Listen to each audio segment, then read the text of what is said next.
इस study text में आपका एक टॉपिक है 1.2 चैप्टर नंबर 1 में, advantage and disadvantage of different types of business entity. ठीक है, हमने जो डिस्कस किया था पहले यहाँ पे कि सोल प्रोप्राइटरशिप, पार्टनरशिप और कंपनी में क्या क्या डिफरेंसेस होते हैं। अब हम उसको डिस्कस करेंगे एक और पॉइंट ऑफ व्यू से कि उसमें एडवांटेज डिसएडवांटेज के पॉइंट ऑफ व्यू से। अच्छा जी, बिजनेस स्ट्रक्चर है जी सोल ट्रेडर, पार्टनरशिप और कंपनी।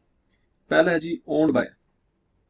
सोल ट्रेडर डेफिनेटली हमने डिस्कस किया था कि एक पर्सन उसको ओन कर रहा होता है। इसमें बहुत सारे इंडिविजुअल्स होते हैं पार्टनरशिप में, दो या दो से ज्यादा लोग मिलकर काम कर रहे होते हैं, तो वो पार्टनरशिप के तौर पर रजिस्टर्ड हो जाते हैं। कंपनी में शेयर होल्डर होते हैं। शेयर होल्डर का मतलब क्या है कि कुछ बंदे होते हैं जिनके पास पैसा होता है, वो पैसा इन्वेस्ट करते हैं कंपनी के नाम पे, ओपन करते हैं कंपनी को और वहां पे उस कंपनी को चलाते हैं, लेकिन वो खुद कंपनी में नहीं जाते। उन्होंने कुछ बंदे हायर किए होते हैं जो एक्सपर्ट होते हैं, उस कंपनी को चलाते हैं, जिसको हम डायरेक्टर्स कहते हैं। याद रखिएगा कि पैसे लगाने वाले कोई और होते हैं, चलाने वाले कोई और होते हैं। तो जिन्होंने पैसा लगाया होता है ना, हम उन लोगों को शेयर होल्डर के नाम से जानते हैं। जो स्टॉक एक्सचेंज में जो शेयर्स बिक रहे होते हैं या सेल हो रहे होते हैं, परचेज हो रहे होते हैं, वो बेसिकली असल मालिक होते हैं कंपनी के।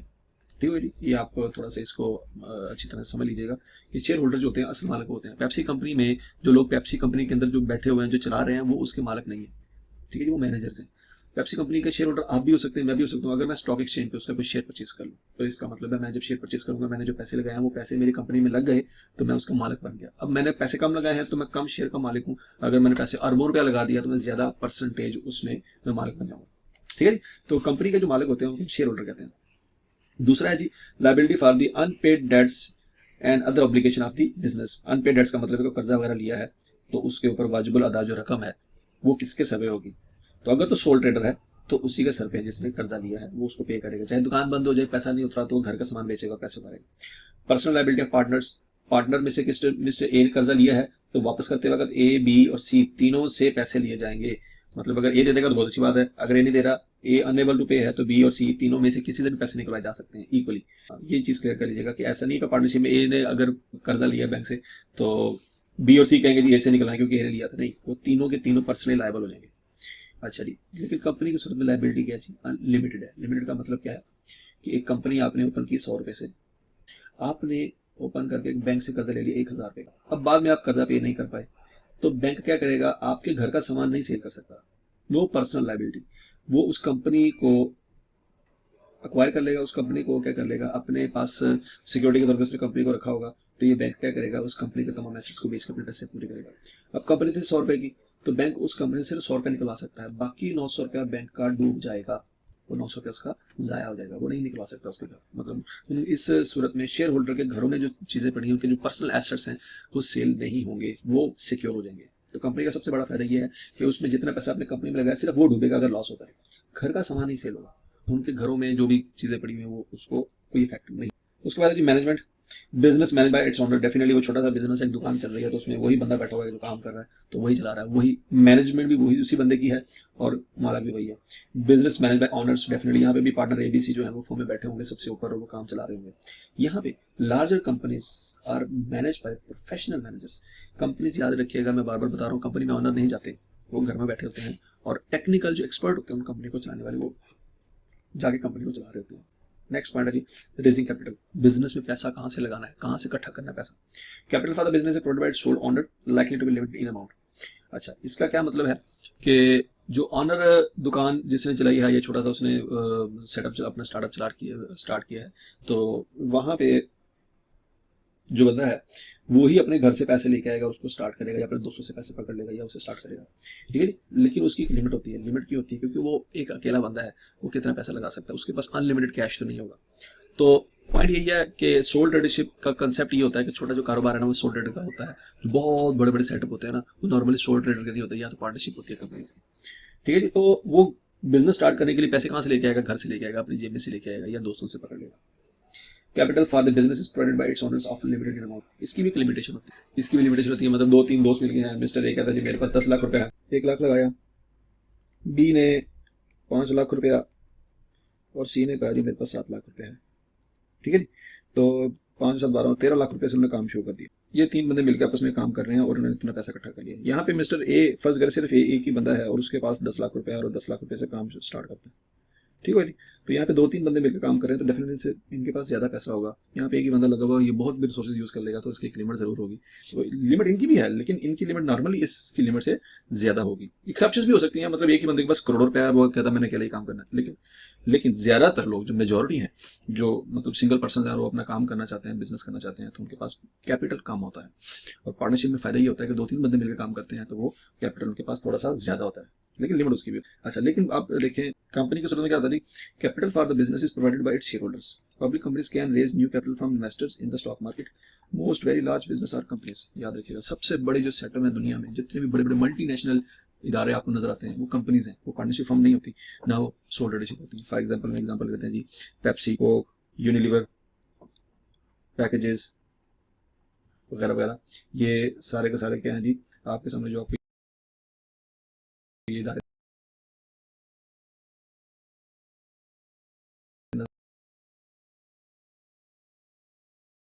आते हैं, ये मल्टीनेशनल जो कंपनीज हैं, ये पार्टनरशिप नहीं है, ना ये सोल्डरशिप है। उसकी वजह क्या है, उसमें लाखों मिलियंस में शेयर होल्डर है, मतलब मिलियंस में ऑनर है, 1 2 3 नहीं, मिलियंस में ऑनर है।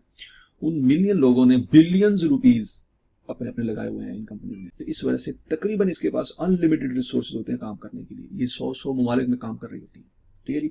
तो ये जो इतनी बड़े बड़े इदारे, इतनी बड़ी बड़ी ऑर्गेनाइजेशन आपको नजर आती हैं, ये कंपनीज हैं, इसी वजह से आपको नजर आती है, क्योंकि इनके पास बहुत पैसा होता है। ये एक मुल्क नहीं, कई मुल्कों के लोग मिलकर शामिल होते हैं और कई मुल्कों के शेयर होल्डर का पैसा इसमें लगा होता है। तो ये इसमें बाउंड्रीज नहीं होती कि भाई आप सिर्फ पाकिस्तान के बंदे हैं, पाकिस्तान के रिहायशी हैं तो आप इन्वेस्टमेंट कर सकते हैं। अगर आप आउटसाइडर हैं, आप यूके से आपका ताल्लुक है या यूरोप से ताल्लुक है, तो आप इन्वेस्टमेंट नहीं कर सकते। नहीं, आप हर मुल्क में जहाँ पे भी बैठे हुए हैं आप उसमें इन्वेस्टमेंट कर सकते हैं। तो ये बाउंड्रीज खत्म हो जाती हैं जो कंट्रीज की बाउंड्रीज होती हैं कंपनी में इन्वेस्टमेंट करने के लिए। जैसे कि पार्टनरशिप में आकर एक दो ABC 3 बंदे हैं, तो ये 3 नॉर्मली दोस्त होंगे, ठीक है जी। तो ये दोस्त हैं, आपस में मिलकर काम शुरू किया। लेकिन कंपनीज में एक शेयर होल्डर दूसरे को जानता तक नहीं है। क्यों? क्योंकि एक पाकिस्तान से है, एक अमेरिका से है, एक यूके से है, एक बांग्लादेश से, एक इंडिया से है। तो इतने लोग मिलके जो है, इन्होंने इनके पैसे लगे और काम चल रहा है। तो इसमें जरूरी नहीं है कि तमाम ऑनर एक दूसरे को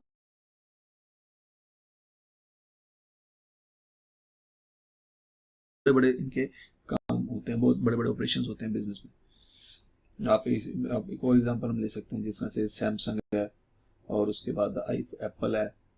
ये इलेक्ट्रॉनिक्स में जो है ये भी कंपनीज हैं, ठीक है। फेसबुक हो गया, ट्विटर हो गया, स्नैपचैट हो गया, ये भी छोटा सा काम इन्होंने स्टार्ट किया था, लेकिन डेफिनेटली इस बड़े सेटअप को चलाने के लिए मिलियंस ऑफ रुपीज एक्सपेंसेस भी होते हैं।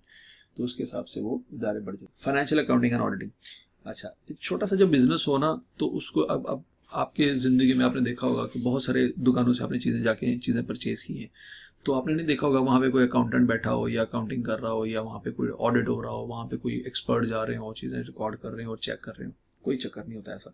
तो दुकानों पे जो छोटे स्मॉल सेटअप्स होते हैं, जो सोल ट्रेडरशिप जिनको हम कह सकते हैं, तो उसमें अकाउंटिंग ज़रूरी नहीं होती। हाँ, अगर उन दुकानों पे टैक्स लगना हो तो टैक्स पर्पस के लिए वो अपना कोई अकाउंटिंग रिकॉर्ड रखते हैं, ठीक है। Some financial accounts needed for tax purpose only. एक बंदा है, उसने ₹1,00,000 से काम शुरू किया, शाम को जाता है घर को 5,000 या 6,000 रुपया कमा के, प्रॉफिट कमा के घर चला जाता है। हर दिन उसको पता होता है यार मैंने इतने का खर्चा किया, इतने पैसे मेरी जेब में आ गए, वो जेब में रखता है और घर चला जाता है। उसको ज़रूरत ही नहीं है, ना कंसर्न है कि मैं हिसाब किताब रखूँ, ठीक है जी। हाँ, अगर टैक्स का कोई मसला होगा तो हिसाब किताब रखेगा, अदरवाइज वो कभी नहीं रखता। Financial accounts needed for the benefit of partners and for tax purpose. हाँ, पार्टनर्स जब 2-3 दोस्त या पार्टनर मिलकर काम कर रहे होते हैं ना, तो थोड़ा सा अकाउंटिंग रिकॉर्ड मेंटेन करते हैं ताकि एक दूसरे पे शक ना रहे, एक दूसरे का दिल साफ रहे, किसी को दूसरे से ये ना हो कि शायद वो ज़्यादा पैसे खा रहा है, मैं कम खा रहा हूँ, या वो पैसे निकाल के ले जाता है घर वगैरह वगैरह। तो ये लोग एक दूसरे के लिए क्लैरिटी के लिए अकाउंट्स बनाते हैं, फिर उसको वो ऑडिट भी करवाना हो तो करवा लेते हैं। लेकिन किसी की तरफ से कंपल्शन कोई नहीं है कि किसी फर्म का कोई ऑडिट हो, कोई ज़रूरी नहीं है। उनकी अपनी रिक्वायरमेंट होगी तो उनका अकाउंटिंग रिकॉर्ड ऑडिट होता है, अदरवाइज नहीं होता। हाँ, टैक्स वालों के लिए जो होता है वो एक होता है पॉइंट, क्योंकि टैक्स वालों ने पैसे टैक्स काटना होता है, तो वो फिर आके अकाउंटिंग रिकॉर्ड चेक करते हैं। तो ये थोड़ा सा अकाउंटिंग को ज़्यादा सीरियस लेते हैं as compare to sole proprietorship, याद रखिएगा। अच्छा जी, अब आप यहाँ पे आते हैं कंपनीज में। Fairlie strict regulation of financial accounting by companies also legal requirement for audit. याद रखिएगा, इस कंपनी का मसला ये है, कंपनी में पैसा लगाने वाले कोई और हैं, उसको चलाने वाले कोई और है, मैनेजर। तो इस सूरत में लॉ कहता है कि जनाब इन बंदों को अपॉइंट किया जाएगा, ऑडिटर्स, जो इनकी इंस्ट्रक्शन पे काम करेंगे और इनसे पूछगिछ करेंगे और फिर इनको रिपोर्ट करेंगे। ये कौन कहता है जी? लॉ कहता है। देखो पैसा इन लोगों का है, इन लोगों ने कैश लगाया, ये लोग चला रहे हैं, अब ये लोग कैसे मर्जी चलाएं, इनको तो कोई रिस्क नहीं है ना, पैसा डूब जाए या बच जाए, तो ये काम कर रहे हैं। तो ये बिजनेस से बाहर बैठे, उनको पता ही नहीं बिजनेस में क्या चल रहा है क्या नहीं चल रहा। आपने पेप्सी का शेयर परचेज कर लिया, आपको तो नहीं ना पता पेप्सी क्या कर रही क्या नहीं कर रही। तो फिर लॉ आता है बीच में। लॉ कहता है जनाब आप इनको अपॉइंट करता है, ये एक्सपर्ट होते हैं, और इनसे कहता है जनाब इनको बताएं कि क्या करना है। ये कहते हैं हमें रिपोर्ट बना के दो, तो ऑल्टर इनसे डाटा लेते हैं, इनसे गपशप करते हैं, इनसे इंक्वायरी करते हैं, इन्फॉर्मेशन लेते हैं, उसकी रिपोर्ट बनाते हैं जो बताती है कि जनाब कंपनी ठीक चल रही है कि नहीं चल रही। कंपनी ठीक चल रही है तो ये उनको बता देंगे, ठीक नहीं चली तब ये ऑनर को बता देंगे। ठीक है जी। तो ये लॉ होता है, ये लॉ के अंदर लिखा हुआ है कि जनाब ये लोग आएंगे। इस वजह से इन लोगों की मजबूरी है, मैनेजर्स की मजबूरी है जो कंपनी चला रहे होते हैं, जो डायरेक्टर्स, बोर्ड ऑफ डायरेक्टर का आपने अगर नाम सुना हो, इनकी मजबूरी होती है कि ये क्या करते हैं, फाइनेंशियल अकाउंटिंग रिकॉर्ड्स मेंटेन करने होते हैं। इन लोगों ने कंपल्शन होती है इन चीज़ों की, रिकॉर्ड रखने होते हैं। अगर कोई रिकॉर्ड घूम जाएगा तो मैनेजमेंट की जिम्मेदारी है, उसको जुर्माना होगा, फिर उसको सजा होगी, जो भी होगा। ठीक है जी। अकाउंटिंग रिकॉर्ड्स लिखना बहुत जरूरी है। एक तो टैक्स पर्पस के लिए लीगल रिक्वायरमेंट है। लॉ कहता है, क्यों लॉ क्यों कहता है? भाई जिन लोगों का पैसा है, ऑनर है जो, अगर तो वो खुद काम कर रहे हैं फिर तो ठीक है, जिस तरह से सोल पार्टनरशिप में तब तो ठीक है, कोई मसला नहीं, टैक्स वाले सिर्फ टैक्स काटेंगे और कोई चक्कर नहीं। लेकिन जिन लोगों ने पैसा लगाया है, अब वो खुद कंपनी चला नहीं रहे, चला कोई और रहे हैं, तो फिर लॉ इनको सपोर्ट करता है, लॉ ऑनर्स को सपोर्ट करता है कि जनाब आपका पैसा महफूज हाथों में है, ठीक है, हम मैनेजर चला रहे हैं, इन मैनेजर से हर साल पूछगिछ होगी, रिपोर्ट बनेगी, आपको बताई जाएगी कि क्या हो रहा है क्या नहीं हो रहा, कितना प्रॉफिट है, कहाँ से आया, कहाँ पे पैसा लगा, कोई गैर जरूरी पैसे तो नहीं लगाया कंपनी ने, कोई मैनेजर को डायरेक्टर वगैरह अपने घर के लिए तो नहीं ना कोई चीज़ें लेके जा रहे वगैरह। सारा अकाउंटिंग रिकॉर्ड्स निकाला जाएगा, लॉ इनको प्रोटेक्ट करता है।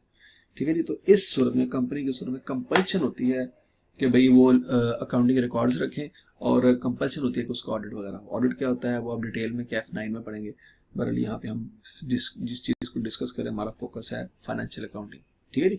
तो फाइनेंशियल अकाउंटिंग हम देखेंगे कि भाई सोल प्रोप्राइटरशिप में बहुत कम होती है, पार्टनरशिप में भी बहुत कम होती है, सबसे ज़्यादा जो फाइनेंशियल अकाउंटिंग रिकॉर्ड होती है वो कंपनीज में होती है। तो ये इसके मुख्तलिफ किस्म के एडवांटेज डिसएडवांटेज हैं। तो यहाँ पे 1% है, यहाँ पे सेवरल पर्सन, यहाँ पे शेयर होल्डर है। लाइबिलिटी के लिहाज से ये डिसएडवांटेज है पार्टनरशिप का, और सोलिडरशिप का कंपनी का एडवांटेज है, क्योंकि 100 रुपया लगाया है, 1000 रुपये का लोन है, 900 रुपया इनका सेव हो जाएगा, इनसे कोई निकलवा नहीं सकता। ठीक है जी। यहाँ पे मैनेजिंग कर रहे हैं। इन लोगों की लिमिटेशन क्या है कि इनके पास फंड कम है, इन लोगों के पास अनलिमिटेड फंड है, पार्टनरशिप के पास भी और सोलिडरशिप के पास भी फंड्स की लिमिटेशन है।